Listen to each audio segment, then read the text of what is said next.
All right, let's take you here now. There are allegations that King Mswati III's bodyguard has disappeared with weapons demanding democracy in the Eswatini Kingdom.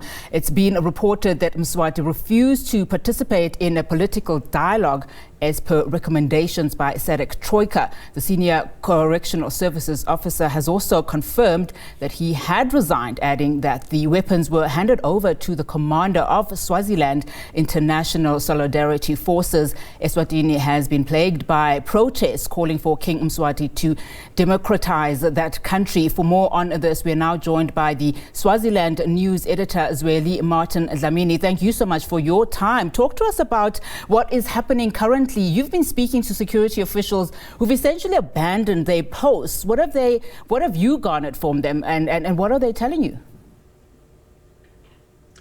Thank you for having me. In fact, what actually happened, these officers contacted me about a month ago, indicating that they are planning to leave the country with weapons.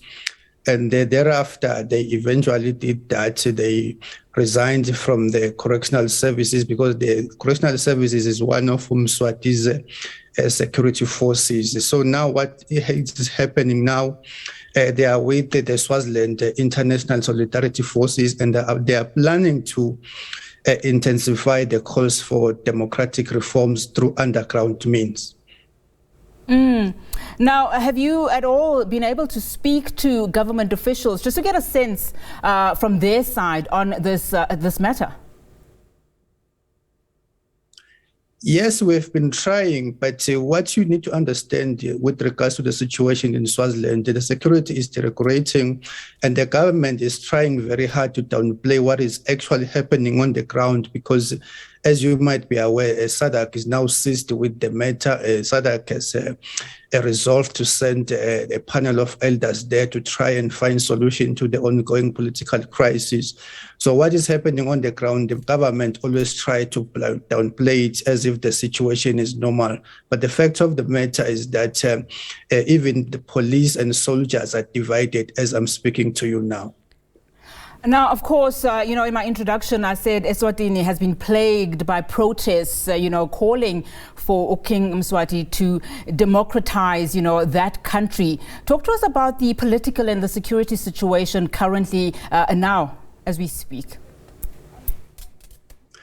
The security situation in Swaziland, as I'm speaking to you now, is a ticking time bomb, on the sense that you will recall that last year there was a political unrest, and the security situation has been deteriorating for over a year now.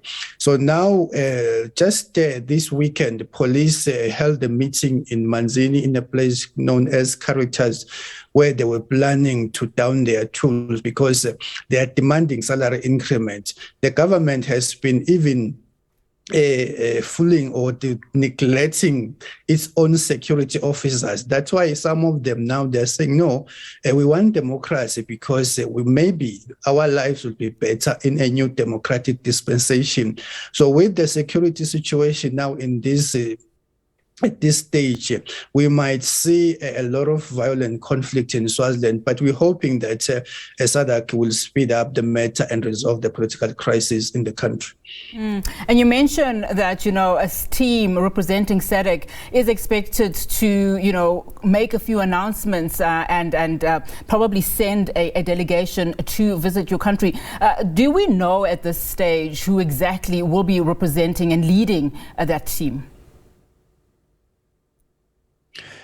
President Cyril Ramaphosa did mention after the SADC summit in the Democratic Republic of Congo that as SADC, they've appointed a panel of elders, and this panel of elders involves former presidents in the region and ministers. Even though I don't have the full names now, but it involves highly reputable or respected individuals who are well versed with politics in the region. And we believe that they will try and do exactly what they did in Lesotho by facilitating a political dialogue. Because you must understand that what is happening in the Kingdom of Eswatini now is threatening the security, peace and security in this entire SADC region. So it is in this regard that the SADC has been seized with the matter. It is very concerning indeed. Now we talk about, the political and the security situation currently, plaguing Eswatini. Talk to me about just some of the, some of the things that are also, affecting a lot of countries, particularly in this region, like fuel and rising food prices. What's the situation there? Even in the Kingdom of Eswatini, the political unrest was triggered by social issues whereby the government has neglected the health system. The government has been struggling or neglecting to pay elderly grants. The government has been refusing or neglecting to pay scholarships. There are no jobs. Food prices are high. So the way the people are living now, you will recall that even the United Nations released a series of reports whereby it was stated that about 70% of the population in the Kingdom of Eswatini lives below the poverty line. So with the escalating prices of basic necessities of life, it is now very difficult for a Mswati to survive. It is in this regard where we are seeing more people joining the calls for democratic reforms, because they are hoping that once King Mswati has been removed from power, maybe they will have a better life.